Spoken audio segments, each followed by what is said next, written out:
നമസ്കാരം. ഏത് സംഭവത്തിൻ്റെ പിമ്പിലും ഏത് വിഷയത്തിൻ്റെ പിന്നിലും സത്യം എപ്പോഴും ഒളിച്ചിരിക്കും എന്നുള്ളതാണ് സത്യം. അതൊരു സത്യം തന്നെയാണ്. അതുകൊണ്ടാണ് കവി പാടിയത് സത്യത്തെ മിഥ്യതൻ ചുട്ടികുത്തിക്കുന്ന ശില്പിയെപ്പോൽ നിഴൽ നിന്നു എന്നുള്ളത്. എന്താണ് ഇങ്ങനെ പറയാൻ കാരണമെന്ന് ചോദിച്ചു കഴിഞ്ഞാൽ, നമ്മളൊക്കെ ഏറെ ഇഷ്ടപ്പെടുകയും സത്യം കണ്ടെത്തണമെന്നും ആഗ്രഹിച്ചുകൊണ്ടിരിക്കുന്ന നവീൻ ബാബുവിൻ്റെ മരണവുമായി ബന്ധപ്പെട്ട ചില സംശയങ്ങളും ചില ചോദ്യങ്ങളും കഴിഞ്ഞ കുറേ ദിവസങ്ങളായിട്ട് പലരിൽ നിന്നും ഉണ്ടായിക്കൊണ്ടിരിക്കുന്നു. അവരൊക്കെ തന്നെ പലരുടെയും പേരുകൾ ചൂണ്ടിക്കാണിക്കുകയും പല വിഷയങ്ങൾ എടുത്തു കാട്ടുകയൊക്കെ ചെയ്തു. അതിലൊക്കെ പരമപ്രധാനമായി തോന്നിയ ഒരു വിഷയമാണ് ഇന്ന് ഞാൻ നിങ്ങളോട് സംവദിക്കുന്നത്. ഈ പ്രശ്നങ്ങൾക്കെല്ലാം മൂലകാരണമായി നമ്മൾ ദിവ്യ എന്ന് പറയുന്ന മഹതിയിലേക്ക് കാര്യങ്ങൾ കൊണ്ടെത്തിക്കുമ്പോൾ തന്നെ ദിവ്യയോടൊപ്പം തന്നെ ഈ കുറ്റകൃത്യത്തിൽ പങ്കാളിയാകേണ്ട, അല്ലെ അറസ്റ്റിലാകേണ്ട, അല്ലെ ജയിലിൽ പോകേണ്ട ഒരു വ്യക്തി ഉണ്ടായിരുന്നു കണ്ണൂരിൽ. അയാളുടെ പേര് അരുൺ വിജയൻ IAS എന്നാണ്. IASകാരന് കൊമ്പുണ്ടോ എന്നൊക്കെ പലരും ചോദിക്കുന്നേ കേട്ടിട്ടുണ്ട്. ഈ IASകാരനെ എന്തുകൊണ്ട് അവിടുന്ന് ഇതുവരെ മാറ്റിയിട്ടില്ല? അതൊന്നാമത്തെ ചോദ്യം. രണ്ടാമത്തെ ചോദ്യം, ഈ സംഭവം നടക്കുന്ന ദിവസം ദിവ്യ എന്ന് പറയുന്ന സ്ത്രീ അവിടെ വരുമെന്നും ദിവ്യ എന്ന് പറയുന്ന ആൾ ഈ ഇദ്ദേഹത്തെപ്പറ്റി കുറേ കാര്യങ്ങൾ പറഞ്ഞിട്ടുണ്ടെന്നും ആ പറഞ്ഞിട്ടുള്ള കാര്യങ്ങളുടെ സത്യം അന്വേഷിക്കാമെന്ന് അരുൺ വിജയൻ പറഞ്ഞതായിട്ടും ഈ യോഗത്തിൽ അവർ പങ്കെടുക്കുമ്പോൾ അവർ പറയാൻ പോകുന്നത് ഇന്നതാണെന്നും വ്യക്തമായ ധാരണയും ഉണ്ടായിരുന്ന ഒരു വ്യക്തിയാണ് അരുൺ കെ വിജയൻ. മാത്രവുമല്ല, ഈ സംഭവം നടക്കുന്ന സമയത്ത് ഇവർ ഈ അദ്ദേഹത്തെ ആക്ഷേപിക്കുന്ന സമയത്ത് വളരെയേറെ മോശമായ ഭാഷയിൽ അദ്ദേഹത്തെ ഇരുത്തി ദഹിപ്പിക്കുന്ന സമയത്ത് അദ്ദേഹം കുറ്റം ചെയ്യാത്തതുകൊണ്ട് ഒരുപക്ഷെ അദ്ദേഹത്തിൻ്റെ തലച്ചോറിനത് ബാധിച്ചിട്ടുണ്ടാവില്ല. ആ സമയത്തും ഈ ദിവ്യൻ, അതായത് ദിവ്യനായ അരുൺ കെ വിജയൻ മൂക്കത്ത് വിരൽ കൊടുത്ത് കുനിഞ്ഞിത് ചിരിക്കുകയാണ് ചെയ്തത്. മൂക്കത്ത് വിരൽ കൊടുത്തിരിക്കാം, ഒരുപക്ഷെ ഇവരെ നിയന്ത്രിക്കാൻ പറ്റത്തില്ലല്ലോ എന്ന് വിചാരിച്ചു. അവരെ നിയന്ത്രിക്കുന്നതിന് അയാൾക്ക് യാതൊരു നിയമ തടസ്സവും ഇല്ലായിരുന്നു എന്നാണ് പല നിയമവിദഗ്ധരും പറയുന്നത്. കാരണം അതൊരു ഔദ്യോഗിക ചടങ്ങല്ലായിരുന്നു. അവരുടെ ഒരു സഹപ്രവർത്തകൻ സ്ഥലം മാറിപ്പോകുന്നതിനുള്ള ഒരു അനുമോദന സമ്മേളനം മാത്രമായിരുന്നു എന്നുമാണ് അറിയപ്പെടുന്നത്. അപ്പോൾ അതുകൊണ്ട് ഇവർക്ക് വേണമെങ്കിൽ അരുൺ കെ വിജയന് അത് നിയന്ത്രിക്കാമായിരുന്നു. പക്ഷേ അയാളുടെ മൗന അനുവാദത്തോടെ കാര്യങ്ങൾ നടന്നുകൊണ്ട് അയാളെ കൂടെ പ്രതിചേർക്കേണ്ടതായിരുന്നു, പക്ഷേ ചെയ്തില്ല എന്നുള്ളതാണ് സത്യം. ഇനി നാം ഓർക്കേണ്ട മറ്റൊരു കാര്യം, ഈ IAS എന്ന് പറയുമ്പോൾ ഇന്ത്യൻ അഡ്മിനിസ്ട്രേഷൻ സർവീസ്, അവർക്ക് കൊമ്പും കുടച്ചക്രമൊക്കെ ഉള്ള പോലാണ് പലരും പെരുമാറുന്നത്.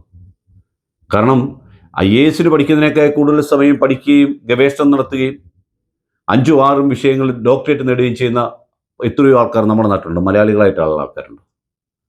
വിദ്യാഭ്യാസമാണ് ഇതിൻ്റെ ഒരു മൂല ഘടകമായിട്ട് അവർക്ക് പറയുന്നതെങ്കിൽ IASനേക്കാൾ കൂടുതൽ സമയം പഠിച്ചവർ നമ്മുടെ നാട്ടിലുണ്ട്. അവരെക്കാൾ കൂടുതൽ കഴിവുള്ള പലരും നമ്മുടെ നാട്ടിലുണ്ട്. പക്ഷേ ഇവർക്ക് ഈ ജോലി കിട്ടി കളക്ടർ ആയതുകൊണ്ട് രാജപ്രഭുക്കന്മാരെ പോലെയാണ് ഇവർ പലരും പെരുമാറുന്നത്. നമുക്കറിയാം, ഡോക്ടർ വെങ്കിട്ടരാമൻ പത്തനംതിട്ട ജില്ലയിലെ അസിസ്റ്റന്റ് കളക്ടർ ആയിരുന്ന ഒരു മനുഷ്യനായിരുന്നു. MM മണി ഇടുക്കിയിൽ വെച്ച് നല്ലപോലെ കാര്യങ്ങൾ കരുതി കൂട്ടി പറഞ്ഞു വിട്ടൊരു ചെറുപ്പക്കാരനായിരുന്നു. അയാൾ മദ്യപിച്ച് മതോന്മത്തനായ സ്ത്രീയോടൊപ്പം യാത്ര ചെയ്ത് ബഷീർ എന്ന് പറയുന്ന ഒരു പത്രപ്രവർത്തകനെ ഇടിച്ച് കൊന്ന്, അതിനുശേഷം അയാളുടെ ബ്ലഡ് ടെസ്റ്റ് എടുക്കുന്നതിന് പോലും ഡോക്ടർമാരുമായ IAS സംഘടന ഒരു ദിവസം വൈകിപ്പിച്ച് രക്തസാമ്പിൾ എടുക്കുകയും അയാൾ ക്രിമിനൽ കേസിൽ പ്രതിയാവുകയും ചെയ്ത അവസ്ഥ നമുക്കറിയാം. അയാൾ ഇന്ന് ഗവൺമെൻറ് സെക്രട്ടേറിയറ്റിലുണ്ട് എന്നാണ് ഞാൻ മനസ്സിലാക്കുന്നത്. അപ്പോൾ അന്ന് IASകാരെ അപമാനിക്കുന്നു എന്ന രീതിയിൽ ഒരു പരാതി കൊണ്ടുവന്ന് ചീഫ് സെക്രട്ടറിക്ക് മുഖ്യമന്ത്രിക്ക് കൊടുത്തു. അതോടെ ആ പ്രശ്നം പരിഹരിക്കപ്പെട്ടു. അവരുടെ ഇടയിലെ പ്രശ്നം പരിഹരിക്കപ്പെട്ടു. പക്ഷേ മരിക്കപ്പെട്ട ബഷീറിൻ്റെ ഭാര്യ വിധവയാവുകയും മക്കൾക്ക് അച്ഛനില്ലാതാവുകയും ചെയ്തു. അതുപോലെ തന്നെയാണ് ഇവിടെ അരുൺ കെ വിജയന് നേരെ ഈ പറഞ്ഞ കാര്യങ്ങളൊക്കെ ചേർത്ത് ആദ്യം തൊട്ട് ആൾക്കാർ വിരൽ ചൂണ്ടിക്കൊണ്ടിരുന്ന സമയത്ത് ഉടൻ തന്നെ IASകാർ സർവ്വകുടഞ്ഞ് എഴുന്നേറ്റു. ചീഫ് സെക്രട്ടറിയെ കാണുന്നു, മുഖ്യമന്ത്രിയെ കാണുന്നു, ആ കലവല ഇതാ കിടക്കുന്ന പ്രശ്നങ്ങളെല്ലാം. നമ്മളെ ഭരിക്കുവാൻ വേണ്ടി ഇറങ്ങിത്തിരിച്ച് ഇവർക്ക് നേരെ സംഘടന എന്നൊരു ചോദ്യം വേറെ, അത് മാറ്റിവെക്കാം നമുക്ക്. മറ്റു ചില IASകാർ അദ്ദേഹത്തിൻ്റെ ഡെഡ് ബോഡി കാണാൻ വരികയും അവിടെ നിന്ന് പൊട്ടിക്കരയുകയും ചെയ്തു. ഈ പൊട്ടിക്കരഞ്ഞതൊക്കെ വെറും നാടകമാണോ എന്നാണ് ചോദിക്കേണ്ടത്. കാരണം അവരാരും ഇന്നേ നിമിഷം വരെ, ഈ കരച്ചിലിന് ശേഷം ഇന്നേ നിമിഷം വരെ സോഷ്യൽ മീഡിയയിലാകട്ടെ വ്യക്തിപരമായിട്ടാകട്ടെ അല്ലാതെ ഏതെങ്കിലും രീതിയിൽ നവീൻ ബാബുവിൻ്റെ മരണവുമായി ബന്ധപ്പെട്ട കാര്യത്തിൽ സുഗമമായ അന്വേഷണം നടക്കണമെന്ന് ഒരു വാക്ക് പറഞ്ഞിട്ടില്ല എന്നുള്ള സത്യം.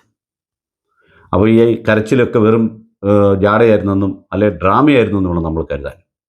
അപ്പോൾ എന്തായാലും ഇപ്പോൾ കിട്ടുന്ന കുറേ നല്ല സൂചനകൾ അനുസരിച്ച് സുപ്രീം കോടതിയിൽ നിന്ന് മഞ്ജുഷയ്ക്കും കുടുംബത്തിനും അനുകൂലമായ വിധി ഉണ്ടാകാൻ പോകുന്നു എന്നാണ് മനസ്സിലാക്കുന്നത്. അതോടൊപ്പം തന്നെ അങ്ങനെ ഒരു CBI എൻക്വയറി വന്നാൽ PP ദിവ്യയോടൊപ്പം ഒരുപക്ഷെ കണ്ണൂരിലെ കളക്ടറായിരിക്കുമ്പോൾ തന്നെ ഈ അരുൺ കെ വിജയനെ പ്രതിയാക്കി അറസ്റ്റ് ചെയ്യാൻ കഴിയും എന്നുമാണ് ചില നിയമവിദഗ്ധർ പറഞ്ഞു തരുന്നത്.